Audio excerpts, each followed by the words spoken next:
जो पंडित जी की short story से हमें लर्निंग लेनी चाहिए वो ये कि हमें हमारा मेडिकल चेकअप जरूर करवाना चाहिए साल में कम से एक बार। हम जो पागलपन में जुनून में रहते हैं तो हम कई बार परवाह नहीं करते चीज़ों की, लेकिन साल में जैसे मैं क्या फॉलो करता हूँ, मेरा जन्मदिन जिस डेट को रहता है तो उस डेट को या उससे एक दो दिन आगे पीछे मैं अपना फुल बॉडी चेकअप करवाता हूँ। वो इम्पोर्टेंट टेस्ट जो चाहिए वो सारे साल में एक बार फिक्स है, तो उससे मालूम चल जाता है कि कहीं अगर कुछ ऊपर नीचे है, कुछ चीज़ों का ध्यान रखा जा सकता है। और पंडित जी जब हमारे बीच में नहीं रहे उस समय कोई उम्मीद नहीं कर सकता पंडित जी की जिस प्रकार की पर्सनैलिटी, ये जो आपने स्पीच देखी पंडित जी, मेरे ख्याल से ये 3-4 दिन पहले की ही स्पीच थी। कितना एनर्जी लेवल पंडित जी का था, 29 अगस्त की थी, तो कितना एनर्जी लेवल था पंडित जी का। तो मैंने भी अपना बॉडी चेकअप किया और वहां पे उस समय 2005 में पहली बार डायग्नोज हुआ कि मेरा जो लिपिड प्रोफाइल है वो बड़ा अनबैलेंस्ड है, ट्राइग्लिसराइड बढ़ा हुआ है और जो एचडीएल है वो काफी कम है। तो उस समय से उसको मैंने ट्रैक करना स्टार्ट किया और ट्रैक करने के बाद मैं खान पीन दूसरी चीजों पे ध्यान दिया और चीजें बहुत ठीक हो गई, बैलेंस, मतलब कहीं ना कहीं उसको हमने एक लेवल पे हम लोग लेके आ गए। तो पंडित जी से एक तो हमें ये सीखना है कि हम थोड़ा सा एक बार कम से कम साल में चेकअप करवाएं। तो इश्यू आता है तो फिर उसका बार चेकअप हम करवा सकते हैं, 3 महीने में, 6 महीने में, जो भी डॉक्टर की जरूरत होती है। लिसन टू योर बॉडी, हम अपने शरीर की भाषा को सुने। हमारे शरीर में, हमारा शरीर हमें बस बताता है कि कहाँ प्रॉब्लम है, तो उसको अगर हम समझने लग जाएंगे तो फिर शायद हम थोड़े से रह के, और हमें थोड़ा सा ध्यान अपना इसलिए भी रखना चाहिए क्योंकि हमारी जिंदगी से बहुत सारे लोगों की जिंदगी में फर्क पड़ेगा। हेलो, पंडित जी के न रहने से बहुत सारे लोगों की जिंदगी पे फर्क पड़ा, आपकी जिंदगी से भी बहुत सारे लोगों की जिंदगी पे फर्क पड़ेगा। उस नाते भी हमारा ये कर्तव्य बनता है कि हम अपने आप को थोड़ा लंबे जीवन के लिए तैयार करके रखें। यस, ड्यूटी है हमारी। तो इस ग्रुप में भी हमें इस चीज को लेना चाहिए, पंडित जी से लर्निंग है। जब इस टॉपिक पे मैं बातचीत कर रहा था, लास्ट में मैंने ये और ऐड कर दिया। कुछ लोग मेरे से पूछते हैं कि भाई आप क्या करते हैं हेल्थी रहने के लिए, तो what I am doing for my health, मैं क्या कर रहा हूं मैं आपको बताना चाहता हूं। सुनना चाहते हैं ना आप? yes. मैं 7 घंटे की एक नींद लेने का मैं प्रयास करता हूं और प्रयास मेरा ये रहता है कि मैं 11 बजे तक सो जाऊं और सुबह 6 बजे उठ जाऊं। आपका जो स्लीपिंग पैटर्न है वो फिक्स बनाने का प्रयास कीजिए, कोशिश कीजिए वो फिक्स हो। आप 11-6 नहीं कर सकते, आप उसको 12-7 कर लीजिए। आपको ये लग रहा है कि नहीं मैं तो 1 बजे से पहले नहीं सो सकता, कोई बात नहीं, आप 1 बजे सोइए, लेकिन हर रोज 1 बजे ही सोइए। 1 बजे सोइए, सुबह 7 बजे 8 बजे इतने बजे आप उठते वो, क्योंकि हमारी बॉडी का एक साइकिल है, उसी प्रकार से हमारी बॉडी काम करती है, बिगड़ना नहीं चाहिए। वो आपका प्रयास कीजिए, आप एक्सक्यूज मत बनाइए उसको, मेरा फील्ड वर्क है, मेरा जो वर्क, मेरे पास में जितने मर्जी काम रहते हो मैं इसको प्राथमिकता देता हूँ। मैंने पिछले दिनों एक वीडियो बनाया था, वो मैंने YouTube पे भी डाला था। उसमें मैंने ये बताया था कि लखनऊ से मैं दिल्ली आ रहा था और मैंने 3 फ्लाइटें कैंसिल करके मैं टाइम पे आया क्योंकि मैं अपना स्लीपिंग रूटीन डिस्टर्ब नहीं करना चाहता। हेलो, तो आप भी कोशिश कीजिए, प्रयास कीजिए, इससे बहुत सारी चीजें जुड़ी हुई हैं, बहुत सारी चीजें इसके साथ में लाइन हो जाएंगी। मैं डेली कुछ ना कुछ एक्सरसाइज करता हूं। मैं क्या क्या करता हूं, मैं या तो योगा करता हूं, अगर योगा नहीं करता हूं तो मैं जिम करता हूं, अगर जिम नहीं करता हूं तो मैं बैडमिंटन खेलता हूं, और बैडमिंटन नहीं करता हूं, ये कोई चीज मेरे पास में आसपास में नहीं है तो मैं कहीं भी रहूंगा मैं दौड़ने लग जाता हूं रोड पे जाकर। और ये एक ऐसी सुविधा है, आप कहीं भी चले जाएं वहां मिलेगी आपको। हेलो, तो इन चारों में से हर रोज कुछ ना कुछ मैं जरूर करता हूं। आपने अपने आप को चेक कीजिए, आप क्या करते हैं, किसी न किसी चीज को अपनी जिंदगी में अपनाइए। मैंने सारी चीजें अपनाई तो मैं बहुत अच्छा फील करता हूँ। पहले मैं केवल जिम करने लग गया था तो थोड़ा बॉडी में स्टिफनेस आ गई थी, उसके बीच में 2 दिन प्रयास करता हूँ, 2 या 3 दिन में योगा करता हूँ तो बॉडी एकदम फ्लेक्सिबल रहती है।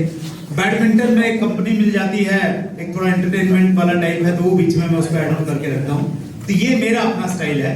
आपके पास में जो साधन है, जो सुविधाएं हैं, उसमें मैं हमेशा एक चीज और कहता हूँ कि आपका 24 घंटे में एक बार बनियान गीला होना चाहिए। कोई ना कोई एक ऐसी एक्टिविटीज आप करो कि आपका बनियान गीला हो जाए। बहुत सारे लोग 1 घंटा वॉक करते हैं, कुछ नहीं होता उससे, बस ये होता है कि गप्पे मार लिए 1-2 लोगों के साथ में बस, और आउटपुट उसका कुछ नहीं है। तो बनियान गीला कीजिए, ये मैं करता हूं। और मैं क्या करता हूं सर, न्यूट्रीचार्ज मैन हर दिन लेता हूं। ओल्ड प्रो जो प्रोटीन आया है अपना, ओल्ड प्रो को मैं ज्यादा अच्छा लगता है मुझे, उसमें थोड़ा ड्राई फ्रूट्स वगैरह डाल के। और गामा ओरिजिनल, ये मेरा न्यूट्रिशंस और न्यूट्रिशूटिकल है जो मैं लेता हूं डेली। उसके अलावा मैं वेज ओमेगा भी ले लेता हूं बीच में, कई बार मैं व्यू ले लेता हूं, लेकिन ये फिक्स है। इसके अलावा जो अच्छा, यहाँ पे जब हम गामा ओरिजिनल की बात करते हैं, तो गामा ओरिजिनल एक मैजिकल प्रोडक्ट है हमारे पास में, चमत्कारिक परिणाम है गामा ओरिजिनल के। ये एक जिस चीज को मैं अभी फॉलो कर रहा हूं पिछले काफी टाइम से, पहले बहुत कम करता था, अभी बहुत ज्यादा करना शुरू कर दिया है। अपक्व भोजन। अपक्व का मतलब हो गया कि जिसको अग्नि पे पकाया हुआ नहीं है। एक संस्था है जो इसके ऊपर में बहुत सारा काम करते हैं, उसके कैंप होते हैं। लकीली मैंने ऐसे कैंप में मैं और सुदेश हम दोनों गए और हमने उस कैंप को अटेंड किया। 5 दिन का कैंप था। 5 दिन तक हमने लगातार पहली बार अपनी जिंदगी में कंटिन्यू अपक्व भोजन खाया। अपक्व भोजन में हमने क्या खाया, हमने फ्रूट्स खाया और हमने सलाद खाए। सब्जियां वो हमें देते थे, भिंडी कच्ची देते थे खाने के लिए, ब्रोकली दे दी बगैर उसके, तो वो दी और वो हमने खाई। और उन्होंने अपनी रेसिपी बना रखी थी, उन्होंने उसमें मसाला वसाला सा डाल के बढ़िया एकदम ठीक लगता था। और नारियल का दूध पिलाया, तो वो बहुत अच्छा लगा। तो उससे मैंने बहुत सारी चीजें सीखी और वहां से मैंने एक चीज सीखी, प्रमाण है उनके पास में बहुत सारे। अगर हमारे शरीर में माना बहुत सारी बीमारियां हैं, अगर आप लगातार 4 या 5 दिन घर पे रह के अपक्व भोजन कीजिए, फ्रूट खा लीजिए, आप सलाद खा लीजिए, अग्नि पे पका हुआ नहीं होना चाहिए कुछ भी, 4-5 दिन में बहुत सारी चीजें आपको सिम्टम लग जाएंगे कि यार कुछ शरीर में ठीक हो रहा है। 5 दिन तक सर, हाँ जी, दोनों तीनों टाइम एक बार में 4 या 5 दिन लगातार कीजिए आप। वो करने के बाद में 5 दिन के बाद में फिर आप आधे डाल सकते हैं। एक बार आपने रोटी सब्जी जो भी आप खाते हैं वो खा लीजिए, और एक बार दिन में अपक्व यानी सलाद फ्रूट वो खाइए। तो एक्सपीरियंस से बता रहा है कि हमें जिंदगी में कोई प्रॉब्लम नहीं है, और साथ में हम अच्छे प्रोडक्ट ले रहे हैं, न्यूट्रिशन भी ले रहे हैं, तो वो एक एड ऑन होगी चीजें कहीं ना कहीं नहीं मिलती तो एक्स्ट्रा हमें मिल जाती हैं। तो मेरा बहुत अच्छा इसमें असर हुआ और मुझे बड़ा अच्छा लगा ये जान के। कल दिल्ली में हम लोग एक फंक्शन में थे, तो राकेश शर्मा जी और सुदेश मिले, उनकी वाइफ, तो उन्होंने बोला कि भाई साहब 4 दिन से हम अपक्व भोजन पे हैं। तो उन्होंने करना उसको शुरू कर दिया और बड़ा राकेश बहुत खुश था कि भाई साहब मेरे को ये फायदा इसका महसूस हो रहा है। तो बहुत अच्छे परिणाम है। मैं इसको क्योंकि फॉलो कर रहा हूँ, गांधी जी ने कहा था ना कि पहले मैंने गुड़ छोड़ा है तो फिर मैं हकदार हूँ ये कहने का कि आप भी गुड़ छोड़ दीजिए। तो मैं इसको बहुत अच्छे से फॉलो कर रहा हूँ। तो आप इसको अपनाइए अपनी जिंदगी में। हम बहुत सारे लोग हैं ना बेहोशी वाली जिंदगी जीते हैं। अगले पॉइंट पे मैं उसी में आ रहा हूँ। मैं कॉन्शियस लिविंग में विश्वास करता हूँ, जागरूकता के साथ में जीवन जीना, होश के साथ में जीवन जीना। हम जो खाते पीते हैं ना बेहोशी के साथ में खाते हैं। होश के साथ में कोई व्यक्ति सिगरेट नहीं पी सकता, मैं गारंटी करता हूं। अगर वो होशोवास में सिगरेट पिए ये सोच के ये जो मैंने कस मारा है इससे मेरा लीवर डैमेज हुआ है कुछ ना कुछ, तो और वही सोच के फिर दूसरा कस मारे तो मुझे लगता है कि वो पूरा डब्बा खत्म नहीं कर पाएगा। तो बेहोशी में हम नशे करते हैं, बेहोशी में हम लोग खाना खा रहे हैं। समोसा एक खाया तो चलता है, ज्यादा टेस्टी का मतलब ये नहीं कि चार चार कर दिया काम, वो बेहोशी है, वो भी एक प्रकार की। मीठे के पीछे लग गए तो आधा किलो गाजर का हलवा तो आना ही चाहिए कम से कम, तक तो मजा नहीं आता पंजाब में। तो वो बेहोशी का खाना है। तो खाने पीने में आप बेहोशी मत कीजिए, मैं इसका इस्तेमाल करता हूँ। मैंने एक बड़ी अच्छी बात सीखी है, मेरे साथी हैं काफी पैसे वाले हैं, तो उन्होंने एक डाइटिशियन को रखा। वो डाइटिशियन उनको गाइड करती थी ये खाना ये पीना। तो उसी दौरान वो मेरे से मिलना है, तो बीच में 2-3 बार उसका डाइटिशियन का फोन आ गया कि क्या खाया क्या पिया। तो उसके 2-3 महीने के बाद में वो दोबारा मुझे मिले। मैंने वो डाइटिशियन अभी आपकी है या नहीं? बोले नहीं अभी नहीं है। मैंने कहा आप कोई एक लर्निंग बताओ जो आपने उनसे सीखी। तो उन्होंने बोला कि एक चीज उन्होंने मेरे को सिखाई कि जब भी खाना आपके सामने आए उस समय आपने होश के साथ में ये देखना है कि ये खाना किस चीज से बना है, इसके खाने से मुझे शरीर में फायदा होगा या नुकसान होगा। और वो बात उन्होंने, भाई साहब ने तो पता नहीं कितने इस्तेमाल किया नहीं की, लेकिन मैंने उसको पकड़ लिया। तो मैंने विशाल है अभी हमारे सामने, विशाल से मैंने पूछा, मैंने कहा तेरे को मीठा पसंद नहीं? मैं तो मीठा बहुत खाता हूं। मैंने कहा तू क्यों नहीं खाता मीठा?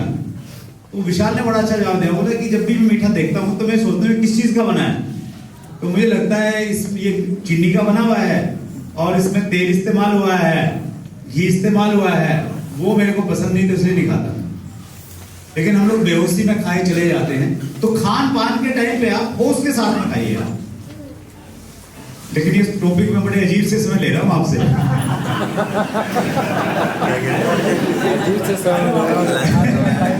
नहीं बच नहीं जाए सारा, नहीं कंसेप्ट ना ले लिया। हाँ एक चीज जरूर कीजिएगा, वो भी देखिए हमारा ड्यूटी बनती है। खाना बहुत बार है ना हम लोग बेहोशी में डाल के उतना खाते नहीं है, हमें मालूम नहीं उसमें कितनी मिर्ची है, कितना नमक है, क्या है, बस डालते ही रहते हैं। तो वो वाला नहीं रहे, थोड़ा खाइए, टेस्ट कीजिए, अच्छा तो दोबारा ले लीजिएगा, तो उसको आप अपनाइएगा। दूसरा, हमारे जो थॉट्स है ना वो आते रहते हैं, कई बार हम उन थॉट्स के साथ में जिए चले जाते हैं। तो अगर आपके नेगेटिव थॉट्स आ रहे हैं, अक्सर नेगेटिव क्रिएट होते हैं, उन थॉट्स को आप रोकिए और उनको पॉजिटिव डायरेक्शन में लेके जाने का प्रयास कीजिए। इसके लिए थोड़ा सा काम करना पड़ेगा, तो थोड़े एफर्ट्स करने पड़ेंगे, थोड़ा मेडिटेशन कर सकते हैं। मॉर्निंग वाली क्लास है जो 6:30 बजे डीसी सर को आपकी इसमें हेल्प करती है, तो मैं इस दिशा पे थोड़ा सा काम करता हूँ। और तीसरा, मैं अपने व्यवहार में भी होशपूर्वक व्यवहार करता हूँ, काम में, व्यवहार में, बातचीत में। गुस्सा मेरा बहुत कम हो गया है जब से मैंने कॉन्शियस लिविंग जीना स्टार्ट किया है। दूसरी कई सारी चीजें ठीक हो गई हैं और बहुत सारे लोग मेरे से खुश रहने लग गए हैं क्योंकि मैं कॉन्शियस लिविंग शुरू कर दिया है जीना। तो ये मैं जीने का प्रयास करता हूँ, तो ये एक मेरा एक तरीका है